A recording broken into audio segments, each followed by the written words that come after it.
Pizza e bruschetta Enzo da Ross, totalmente artigianali, non surgelate, senza conservanti e del nostro territorio, nei migliori supermercati. Bentrovati al meteo. Ci attende un weekend con tempo instabile. Sabato insisterà una certa variabilità e poi domenica l'arrivo di una nuova perturbazione. Vediamo intanto il dettaglio del 6 giugno. Sul Veneto al mattino avremo qualche rovescio sui monti alternato a pause asciute e soleggiate. Dal pomeriggio però non si esclude qualche acquazzone anche sui restanti settori della nostra regione.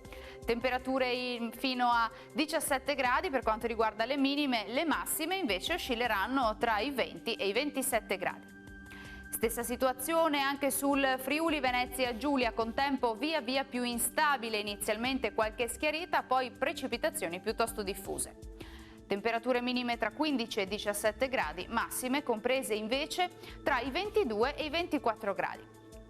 Uno sguardo infine alla situazione del Trentino Alto Adige, dove lo scenario sarà decisamente simile, con più sole nella prima parte della giornata e con piogge frequenti nel pomeriggio e in serata. Temperature minime sui 13-14 gradi, massime invece fino a 26 gradi all'incirca. Dal meteo di Antena 3 per ora è tutto, arrivederci al prossimo aggiornamento.